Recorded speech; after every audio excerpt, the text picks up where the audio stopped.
When you think of the small arms of the Cold War, you might think the AK-47, the M16, the G3, the FAL maybe. But for over 30 years, the French army carried a weapon that nobody talks about, the MAS 4956.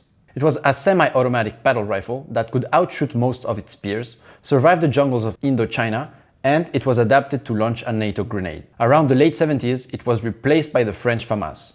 This is a story of a battle rifle that was too good to be forgotten, and why France chose to build its own unique version instead of adopting the G3 or the FAL. Stick around to find out.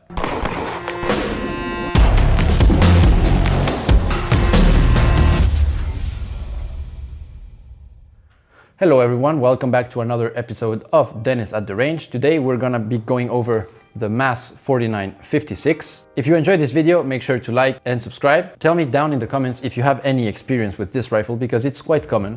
And since a lot of people were in the military that served with this gun, you might have some comments to let me know about. Before we dive deeper, I wanted to thank Armurerie Chassenaturepassion in Tours for lending me this gun and many others, as you will see on the channel. They were kind enough to believe in the channel and to lend me this firearm, so I might as well give them a big shout out and a huge thank you. The story begins with the MAS 49. That was officially adopted in 1949, as the name implies, and it was produced by the Manufacture d'Armes de Saint-Étienne. This is why the name is MAS, M-A-S. In French, we call it the FSA, which is Fusil Semi-Automatique.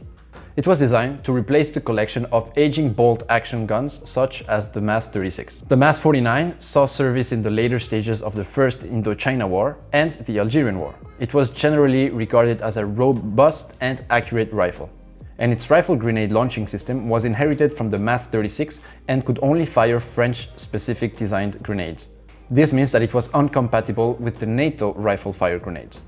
By the mid-1950s, the conflicts in Algeria and Indochina highlighted the need for a shorter, lighter, and more versatile rifle, especially for the mechanized and airborne troops, because the troops were being transported more and more in helicopters and in small APCs. A very big motivator for change also was the adoption and the shift to NATO standard rifle grenades. All these modifications resulted in the MAS 4956, which was, as the name implies, officially adopted in 1956.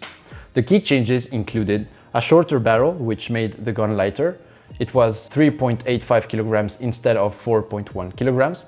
It was compatible with the new 22mm rifle grenades. They added a gas cutoff for the rifle grenade system, and they also made sure to add a bayonet. There were over 250,000 units produced, depending on the source, making it the primary service rifle for the French army until the adoption of the FAMAS in the late 70s. It stayed with the frontline troops until 1978 and then was phased out to the reserves while the FAMAS went to the front lines. Now, with all the rifles that were produced, there was a lot of surplus that went to the United States, so this means that the gun was very easy to have in the United States and relatively cheaper than its old Cold War counterparts, but there was also a big amount of rifles that went to Africa. Not all of the surplus rifles were sold, however, many were kept in storage and later refurbished, such as this one. This one is a refurbished rifle, so it's brand spanking new. It has been tested, it has been proofed, and today this rifle is good as new. Now that we went over its history, let's go over the rifle in detail. This is the MAS 4956. Let's begin at the tip with this flash hider. We can see that the flash hider doesn't have the holes right here, so that when you're prone, you're not completely raising the dust, and it's the same for the holes on the top right here. This flash hider also serves as a grenade launcher sleeve, and it is adapted to the standard diameter of the rifle grenades, the NATO rifle grenade, which we talked about earlier. And this little notch right here is made for mounting a bayonet, so you would put the bayonet here, and this is where it would stay. Now, talking about here, let's go to the grenade ring, which you would click. See, you click right here and you move.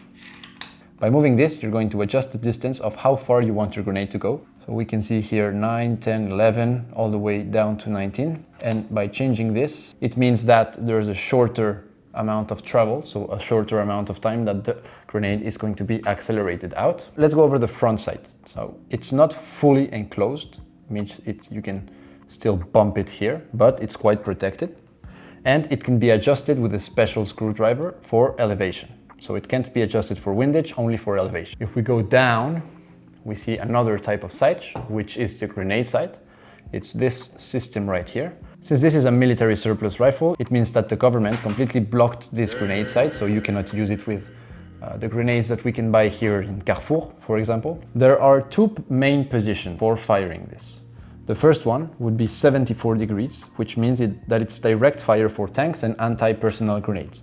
This means that the sight is going to be about here, so you grab it here and you lift it. Now it's blocked, and they will align this part of the chevron with the top of the grenade. The chevrons here are used for 50 meters, 75 meters, and 100 meters in the direct mode. In the second position, which is the indirect fire, we'll raise it even higher. Here, the aiming system is going to be different. You're going to use the notches that are here and here to aim at your target. The distance is adjusted by moving the ring.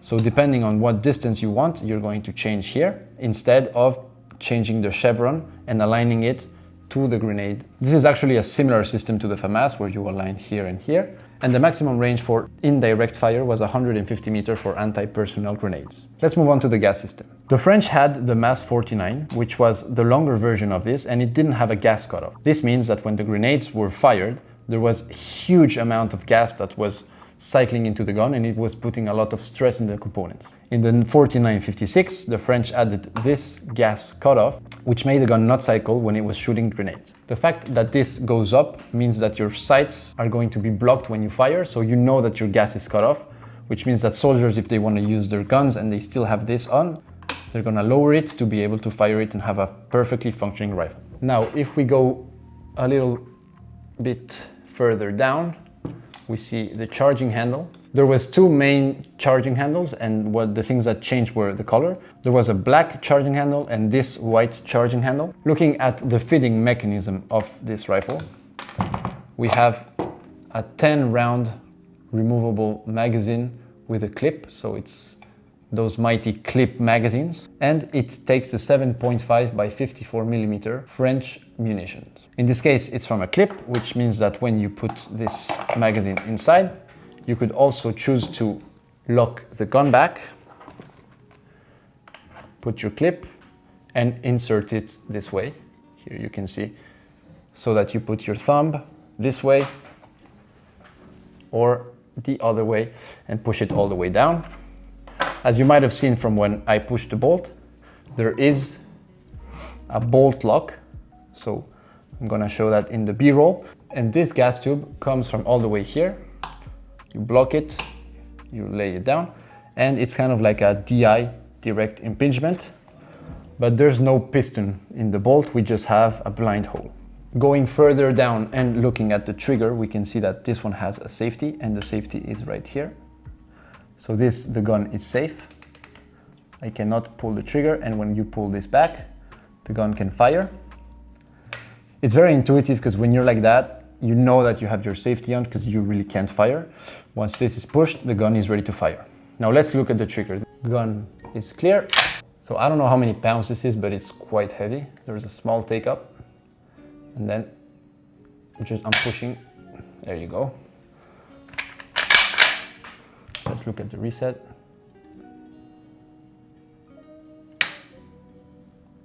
It's quite a strong trigger.